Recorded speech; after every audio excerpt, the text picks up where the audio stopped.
I read the American Serengeti. That one. Yeah. Yeah, that's great too.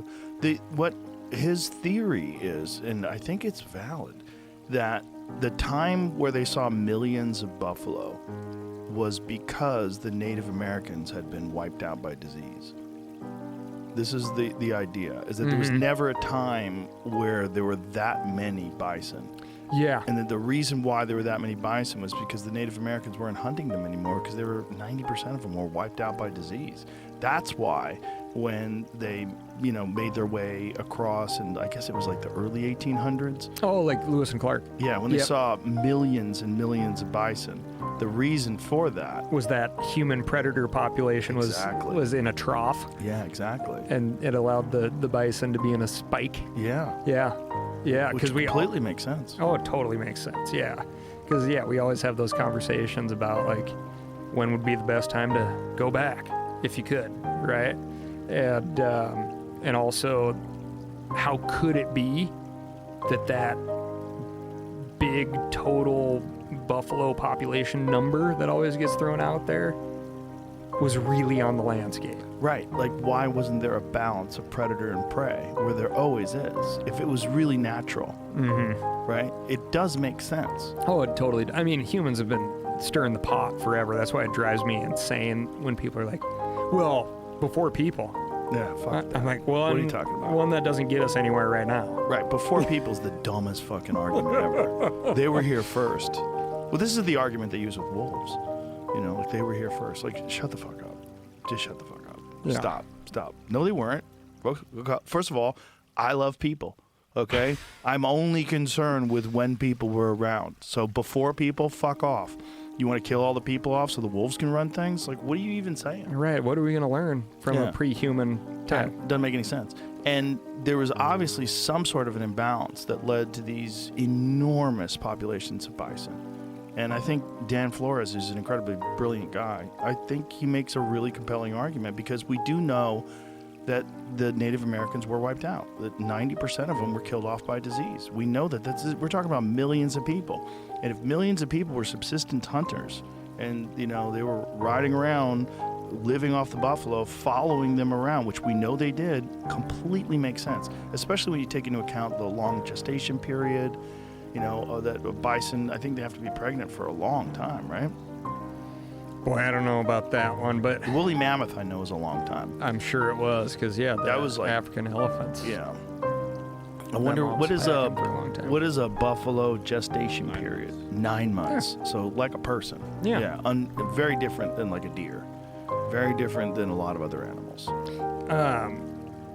I mean...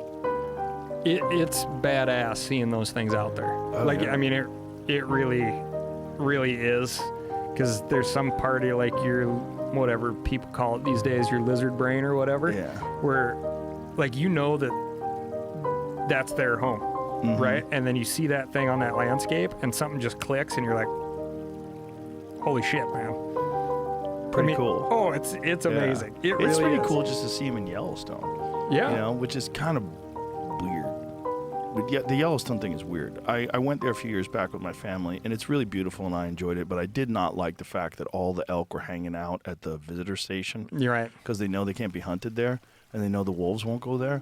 It was real weird. They're like so domesticated. They're just like 30 yards away from a fucking vending machine. Yeah. You see this big herd of elk just laying down on the ground, staring at people, and people taking selfies with the animals. I'm like, I don't know about this. I know. Yeah, habituated as shit, as a lot of my biologist friends would say. It's... The national park system, right, is like, it's a absolute wonderful thing. I know there's lots of dedicated civil servants within the national park system that bust their asses educating folks, but they just can't keep up. Have you ever seen the Instagram page Tour-ons of Yellowstone? Yeah. Yeah, doing God's work right there. Yeah. Darwin in action. If you go to it, it's like people just getting launched through the air by bison. Yeah. And, God, how do they not know by now? I mean, how do you not know that you can't get because close? Of the exact thing you're describing. They're like, oh, it's on the tour. Right. Yeah. It's like it's. Fortunately, they've trained the bison to stand right next to the visitor information sign, or the bull elk, or whatever. Right? It's like this just is the way it's supposed to be. And then they'll walk right up to it to try to get a selfie. Yeah. It's fucking. Here's one. Oh wow. Well, that Yeah. there's Little calf no in the middle. fucking way that guy should be standing there. No. If I was that guy, I would be in that car as fast as I could. I'll climb it through the passenger side. Like, fuck this. Because danger, do not approach wildlife. I went up to watch the bison hunting season there in Yellowstone in the Gardner entrance, south entrance, or north entrance to the park. And a bunch of the tribes were down doing their harvest. And I was riding with Montana Fish, Wildlife, and Parks. Got to do a little ride along. And it was the most successful hunt they've ever had. So this was 3 years ago now. Tons of snow in the park. Some old cow bison decided to just lead everybody out. And there's like hunt rosters.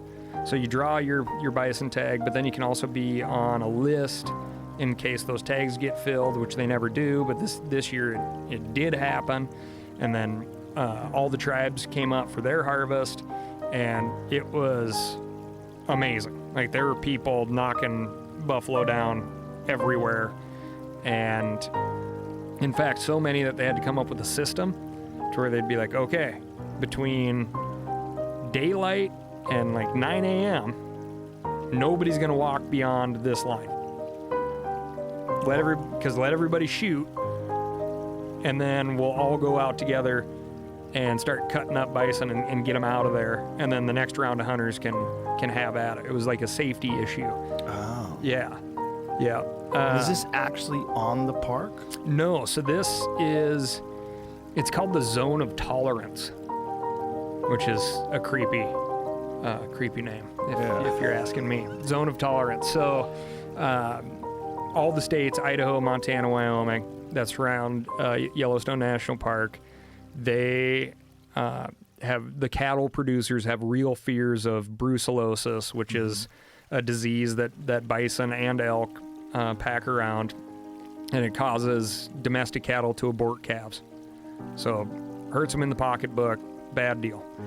Well, they want/need to reduce bison populations within the park. Can't hunt inside the park, but at the same time, all the cattlemen associations, they don't want those bison coming out of the park. So what do? Well, they came up with this zone of tolerance idea, which is a hunting perimeter around the park. They remove all the domestic cattle from within that zone, and then the bison, if they come out of the park into that zone, they're fair game for hunters. If they make it beyond that zone somehow, some way, then anybody can shoot one. And but typically there's like a brand inspector there to take care of any bison that make it beyond the border of the zone of tolerance. What do you mean by brand inspector? What does that mean? Cattle brand. Oh. Yep. Yep. So how does that work? Well, so he's an agent of the state. Uh-huh. And he is there to, in this particular case, like, protect the interest of the cattlemen's associations, cattle ranchers, right? And so, yeah, somehow, some way, he's authorized to whack those bison as if they make it beyond. But really, And what do they do with the meat? it gets donated to any one of those tribal members that's there. Probably has right of first refusal, at least. If not, would go straight to the food pantry. Yeah, I mean, no waste. And in years past, there's been groups that go up there just to go pull anything that's left in the field, the bones, stuff like that for making stock. There's groups that go up there and literally like take the carcasses off the ground because it is like highly sought after food stuff, right? It's a lot of bone broth you can make with a 2,000-pound critter. Mm. Yeah. Wow. Yeah. But that was an amazing experience. And like each tribe brings their own tribal game warden with them. They're kind of like in charge of their people. They're coordinating to maximize the harvest. And so they're helping, very willing to help people, like coordinate to get their animal and get out of the field so they can get the next person in there. And that's part of the system outside of trapping. So they trap inside the park, and then they'll take those animals, move them to a separate facility where they go through, I can't remember how long of a period of monitoring for brucellosis. And then once that the trapped herd is considered brucellosis free, then they can be given to the tribes or sold. Interesting. So so that's how, when people have bison on private land, that's how they get them there? I mean, there's a couple other populations, but yep, that's one of them. And what's the population of bison in the United States now? I don't know. I mean, I think they're gunning for 6,000 just inside the park. What do they have now? Oh, I don't know. Jamie, you'd have to look that up. Weird. I don't know. It says estimated at around 500,000, smaller portion 31,000 managed, and then like 6 grand in Yellowstone. Yeah. There it is. Very varying numbers though. Boy, they came so close to being wiped out. Oh, it's so wild. It's so It really is crazy. so wild. I was staring at. I was like, Jeff, what's the deal with this skull? Your Bison antiqua skull that you have out there? Yeah. That thing is amazing. That's from my friend John Reeves in Alaska. Yeah. I was wondering. Do you where know that about thing the came from. boneyard? Yeah. You know about that place? Oh yeah. That place is nuts. For a dude who likes to pick stuff off the ground, Yeah. that's like a porn page. Oh yeah, it's a crazy place, and there's no real explanation why there's such a population of dead animals in this one spot. You know, and he thinks it's connected to the Younger Dryas impact theory, because there's a very clear, distinct line of carbon in his ground. Like that, you know, when you go deep into the ground, which represents where these, like a lot of these things that he's pulling, they're plus 10,000 years old. Like that bison head, we didn't get it checked, we didn't have it sent off, but Yeah. a lot of stuff he has dated, you know, older than 10,000 years. And so what he thinks is that this is one of the areas where there was an impact.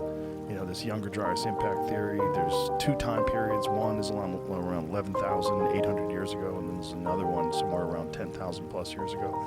And he thinks one of those areas is where he was, where his spot in Alaska is. And this deep, rich layer of carbon seems to indicate some massive burn that happened through that area. And it coincides with this immense pile of bones and ivory and you know, mammoth skeletons and cave bears and all this shit. Like, it's just a small area. You know, his area is only like, the area where they're pulling these bones from is only a few acres. No way. Yeah. He thinks it was a wash. So with the impact came this immediate melting of a lot of the ice caps. You know, and this is what they think happened that ended the Ice Age in North America. You know, 10,000 plus years ago, you're looking at more than a mile high ice in a giant chunk of North America. And then almost instantaneously, that stuff gets melted. And this coincides with Randall Carlson's theories about this too, which are also was unsubstantiated until they came up with the core samples for the Younger Dryas impact theory. And they go, no, this happened. Like there was a fucking massive impact. Somewhere around 30% of the entire world was hit by comets. And this area where John has, look at this, 2.1 to 2.3 acres. So if you look at the amount of stuff that he has, I mean, 2.3 acres is like a nice yard, right? It's like a person's really, oh, you got a nice piece of land here, nice yard. Yep. That's where he's pulling thousands of dead animals. Yeah. And if you look at his boneyard, if you look at some of the warehouses that he has, this is his Instagram page. Boneyard, Alaska is the Instagram page, but he's got enormous warehouses filled with tusks. and it's only from a couple acres. Yeah, so they didn't walk to that spot and tip over. They got Exactly. They all got collected washed there. into there. Yeah, exactly. And very similar time period. Look at all this stuff, man. Fucking crazy. And look back at the other picture when you before. Look at that truck filled with heads. I mean, this is nuts, man. Oh. And this is like a day's haul. Oh, This is crazy, man. It's really crazy. oh, It's really pretty extraordinary. And thankfully, John has both the resources and the desire to blast the permafrost with these high-pressure hoses to get all this stuff out of there. But I mean, he's trying to set up a legitimate research facility out there. You know, these scientists, they want to take the stuff and bring it somewhere. He's like, fuck off. If you want to do it, you're going to do it right here. This is my land. We're not.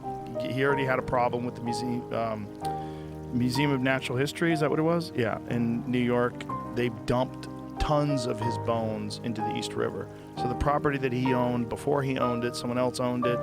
That is his property. They took it and they were supposed to do research on it, but they had so many bones that they dumped a lot of it in the East River. And the museum denied it, and so he got divers to go look for it, and they found it exactly where it they hurts my said. heart. And they found steppe bison bones and all kinds of crazy shit that's not supposed to be there No. in a pile in the East River. When we were looking at the zone of Tolerance. not the zone of tolerance, the range, sorry, of bison, of buffalo, I was thinking of your skull that you have out there, but I found a gorgeous one in this wash in Alberta, and it would be like their summer range, so north of the Montana border, not all that far, up near the Saskatchewan River breaks, and you get up on these bluffs that overlook the river, and you're like, oh, you just feel like somebody would have been sitting there watching stuff. And then if you look around, there's thousands over a lot of miles, but thousands of teepee rings. So all the tribes would go up there to hunt bison and camp out, a little bit of cooler weather. And that's where I found this bison skull. Did you find the arrowheads up there? There's a ton of them, but you can't take anything leave up them there. Yep. Yeah. Yeah. And I called Alberta Fish and Game on this thing because I was so stoked about it. And they were like, oh, we just consider that cattle up here. They're like, you can take it. Like, okay. Wow. Yeah. Yeah. How old is the skull? Do you know? Well, it was such a pretty skull. People were like, oh, it's got to be Bison antiquus. But it's nowhere near. That's amazing. Is that a freshie? Did somebody make that or no? No way. No, that's Comanche head from here. That's crazy. Yeah. I showed it to Remy, and he said it's really big, so they probably use it for fish. Wow. Yeah. That's amazing. It's interesting that the bigger ones, like that, is like kind of a normal arrowhead for elk or deer.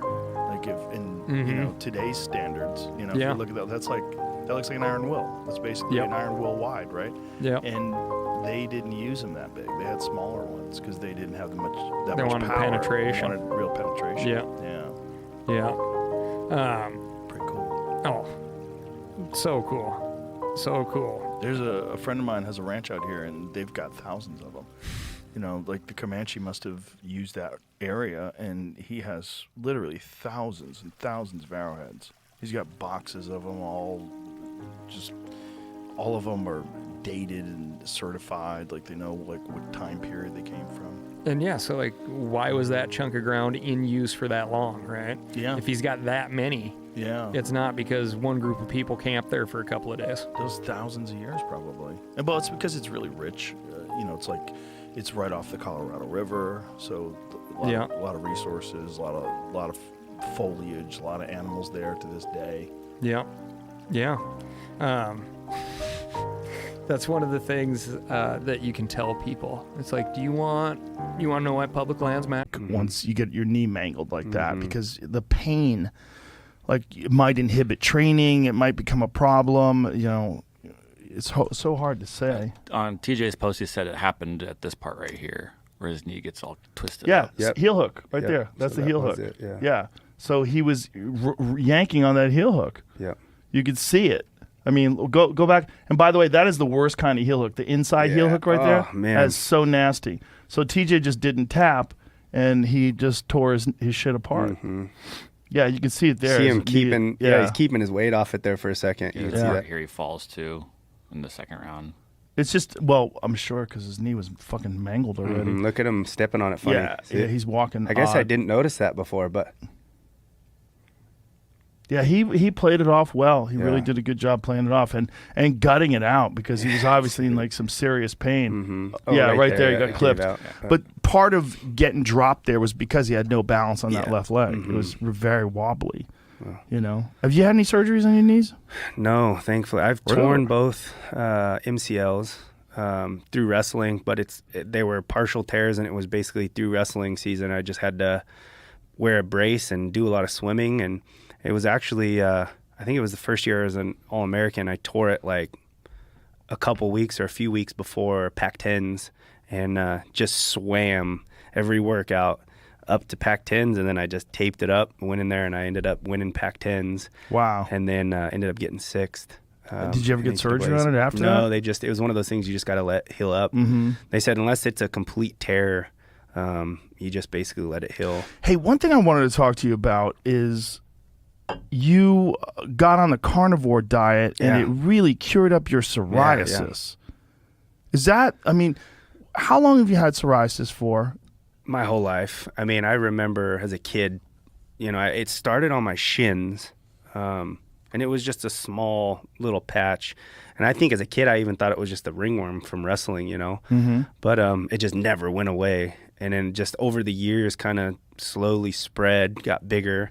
So it's basically from knee to ankle on both shins. And then, as I started getting older, it started showing up in different spots. I got on my elbows, my scalp, ears, little patches on my body cavity. And what was your diet like then? I'd like to say pretty much I eat clean, but I mean, everyone, I'd still every once in a while eat some like fast food, or, if I go to somebody's house and they're making stuff, I eat whatever they eat. But, for the most part, I thought I was pretty clean until I got on this diet. And then I really figure out like how bad I was eating. Like the amount of sugar, I think, is key.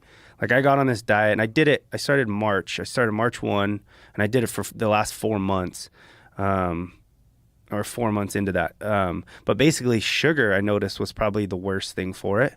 Did you notice this because you added it in occasionally and you would see a difference? No, I just was, my psoriasis over the years has just gotten worse and worse and worse until my buddy was basically telling me about this diet. And we started basically the American Alma beef, my beef company. And I was like, well, I have all the beef at my fingertips here. I have all this wild game that I can live off of. The meat part of it's not going to be an issue. It's basically me just making my mind up and being like, this is all I eat. Yeah. Right. And so it's always been something when I was fighting, like, because I've known about, people have told me about it. Like, I think it'll really help your psoriasis. You should try it. But I'm like, I can't cut out carbs. Like, I need carbs for training. Like, I'm an explosive athlete. So that was always my mindset, So I never did it. And then finally I was just like, you know what? Fuck it. I'm going to try it. I'm going to do it for a month. And if I don't see any improvements, I'll just kind of go back to normal. If I do see improvements, I'm going to continue doing it maybe for like 2 or 3 months and see what it looks like. Basically check